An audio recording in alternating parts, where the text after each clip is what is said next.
Hello, my dear students. Welcome to this session. We are continuing with chapter 7, that is structural organization in animals. And up till now we have completed about detail of animal tissues, then about earthworm, its morphology and anatomy, as well as cockroach, its morphology and anatomy. Now today we are going to start with other animal which is belonging to phylum Vertebrata or phylum Chordata, and class Amphibia, and it belongs to Vertebrata, that is frog. We all know about frog. It is an amphibian. Why we are calling it amphibian? Because it lives both on land as well as in fresh water.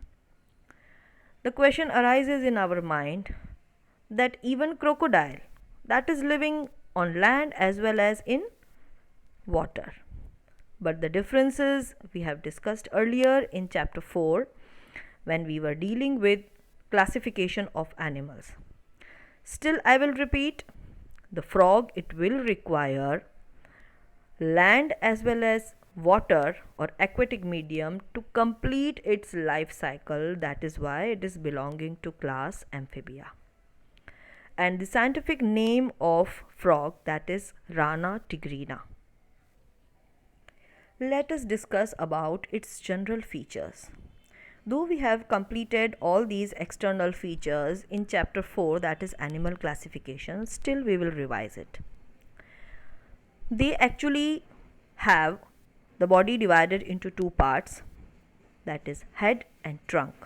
So that means tail is absent here as well as neck is also absent here. They do not have a constant body temperature because their body temperature it varies due to changing environment. So as they have not a constant body temperature, their body temperature fluctuates, they are included in cold blooded or poikilothermic animals. Even they have the another ability to change their color just to hide them from their enemies. So a special term is used here that is known as camouflaging. They can change their body color because they have pigments on their skin. This protective coloration is also known as mimicry. And frogs are not seen during peak summers and peak winters because they hibernate or estivate. So during this period, they take a shelter in a deep burrows just to collect them from extreme heat and cold, just to protect them from all these extreme conditions. That's why the summer sleep is known as estivation and the winter sleep is known as hibernation. We are familiar with the term hibernation because we have heard it many times, but estivation is also present, which is known as summer sleep. Actually, this term estivation we have learned in the plant morphology also. So don't be confused. That term is used differently, and here estivation means summer sleep which is taken by the frog. चलिए, अगर मैं आपसे question पूछूं कि क्या आपने frog को देखा है? डेफिनेटली आपने देखा होगा. इवन क्या आपने फ्रॉग को टच किया है, उसकी स्किन देखी है? तो कुछ आप में से कुछ ने ज़रूर देखा होगा. Actually, the skin is very smooth as well as slippery. And why it is so? Because the presence of mucus is there. So mucus is secreted by its skin, and this skin is always maintained in a moist condition due to secretion of this mucus. If we see the external features, the color from the dorsal side of the body, that is generally olive green and with dark irregular spots. If we see from the ventral side of the skin, it is uniformly pale yellow. So there are different colors on ventral and dorsal side. Then another important point is the frog never drinks water but absorb it through the skin. So this is one of the peculiar feature. Now as I have said to you, when we see the morphology of the frog, The frog's body is divisible into two parts, head and trunk. That is why the neck and tail are absent. Then above the mouth, a pair of nostrils they are present. Even the eyes are bulged, बाहर की तरफ निकली हुई रहती हैं eyes. Then it is covered by a nictitating membrane too. And these nictitating membrane, they protect them while in water. So when they are in aquatic medium, these are actually a transparent membrane which are covering or protecting the eyes. Then on the either side of eyes, a membranous structure is present which receives the sound signal. This is known as tympanum. So this word is different, which is used for ears. Then two pair of limbs are present. The former pair of limbs जो आगे की तरफ present होते हैं उनको हम बोलते हैं forelimbs, और जो पीछे की तरफ होते हैं उनको हम बोलते हैं hind limbs. And they are helpful in swimming, walking, leaping, burrowing, etc. So all the activities. The hind limbs, they have the special features. Actually, the 5 digits are present in the hind limb and 4 digits are present in the forelimb. तो ये थोड़ा एक differentiating point है, वो आपको याद रखना है. अगर हम हमारे हाइंड लिम्ब और फोर लिम्स को देखें तो दोनों में 5-5 डिजिट्स होते हैं. ठीक है, means 5 fingers in both. But in frog four limbs में 4 डिजिट्स होते हैं और हाइंड लिम्ब में 5 डिजिट्स होते हैं. तो ये एक स्पेशल फीचर है जो आपको याद रखना है. Again one of the special feature is the hind limbs, they are larger and muscular as compared to forelimbs, and the end is the feet, that means I am talking about hind limbs, they are actually webbed also. जो webs present होती हैं जो help करती हैं swimming में. जैसे आपने देखा होगा जनरली डक्स जो बतख होती है उसके अंदर भी अगर आप उसके लेग्स देखो तो उसमें वेब्स होती हैं. तो ये एक्चुअली स्विमिंग के लिए हेल्पफुल रहती हैं. Let us see all these features with the help of diagram.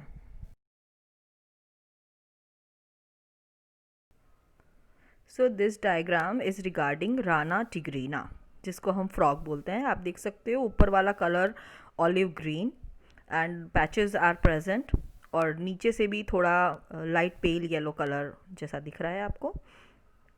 Then this is the head part which is almost tapering, बिल्कुल almost triangular shaped है, और जो remaining part है उसको हम trunk बोलेंगे.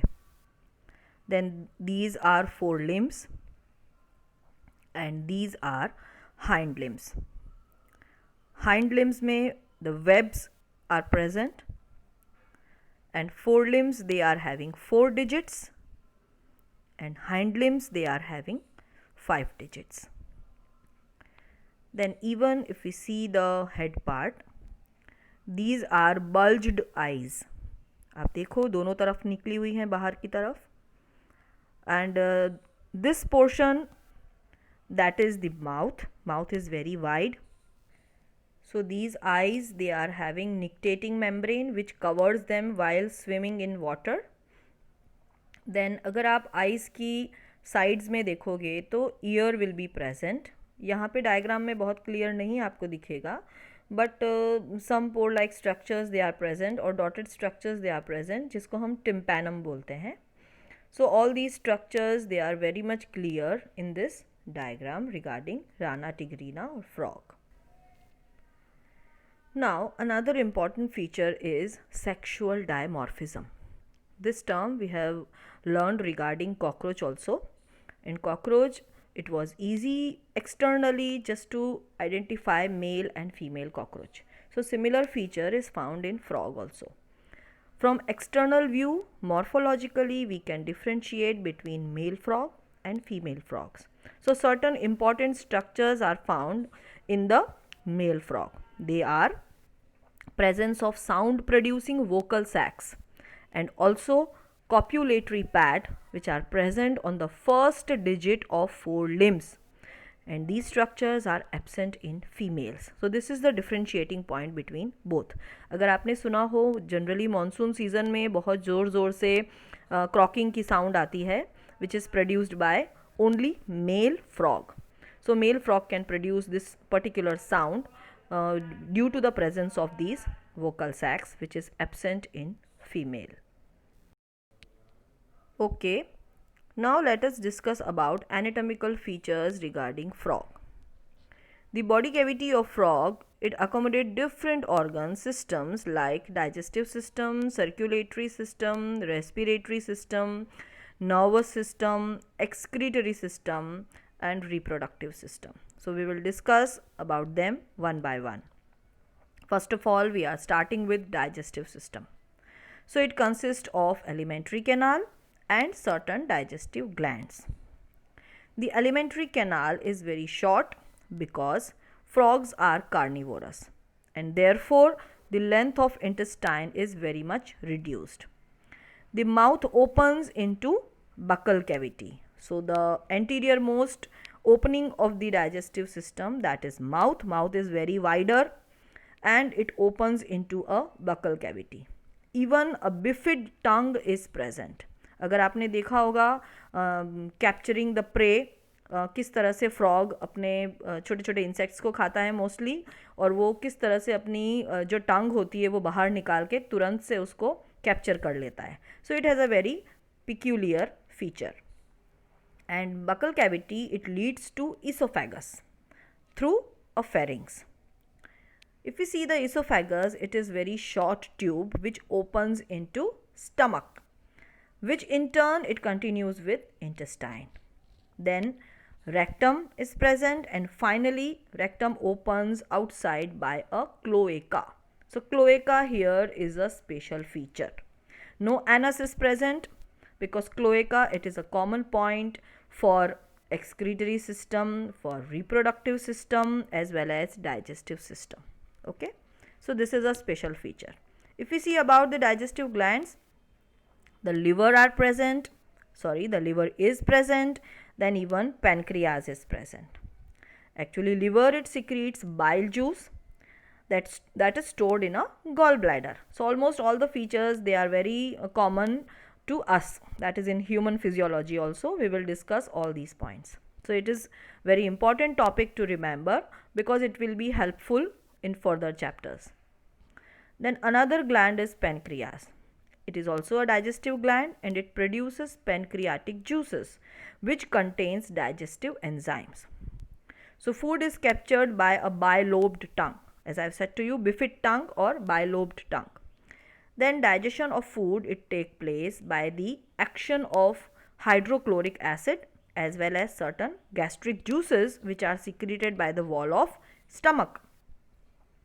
Then the partially digested food which is present in the stomach, that is known as chyme, and then it passes from the stomach to the first part of intestine which is known as duodenum. We all know.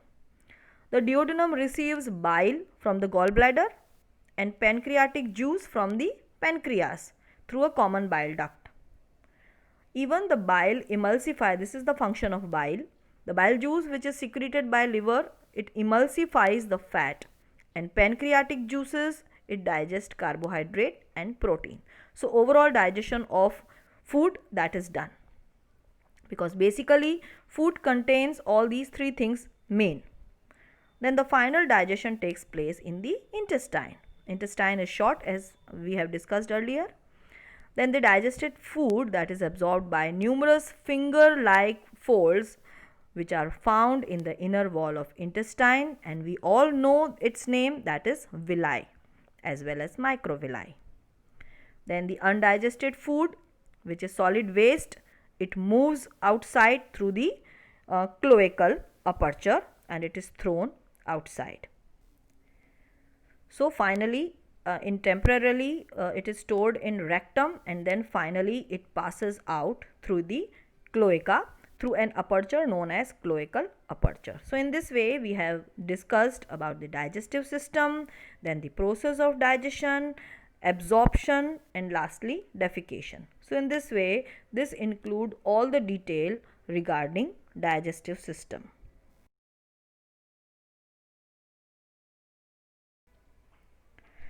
Now let's see all these digestive structures, digestive organs with the help of this diagram. So we will focus, we will start with the mouth. It is not shown here, but basically we are starting here with esophagus. This is esophagus, then followed by stomach, then a short intestine, you can see very short, then this is rectum, and this is cloacal aperture. So in this way only these much structures they are regarding alimentary canal. And the digestive gland, it will include liver. So this is liver, then gallbladder is present which stores the bile juice, and lastly the pancreas is also present, which is actually not shown here. So only this much portion that is included in digestive system. The other organs are also there, but we will discuss regarding the other systems. Now here I have shown you how to write the point wise. So all these points and the description regarding the point which are included in alimentary canal of frog, and the related digestive glands also, that is liver and pancreas. So in this way the detail you will write down by including point wise. So all these points are compulsory to write, and in this way starting from mouth up to the cloaca you have to complete this topic, and the description regarding each and every point you have to write down. So in this way the description that is given here, but it is written in very short but in paragraph wise. But as I have said to you earlier, the description you have to write point wise, starting from the mouth up to the anus. Then after the paragraph of digestion you have to copy from this page, then absorption, and in this way you will be completing this topic. Okay, so today we have learned about the morphological features of frog, even certain common points of frog. This scientific name is Rana tigrina. Scientific name of all the animals, they are compulsory to remember. Certain short questions can be asked on the basis of these topics. And lastly we have started anatomy, and in that we have completed digestive system of frog. So in this way today's topic we are dealing with frog. Even certain other systems are also there that we will discuss later on.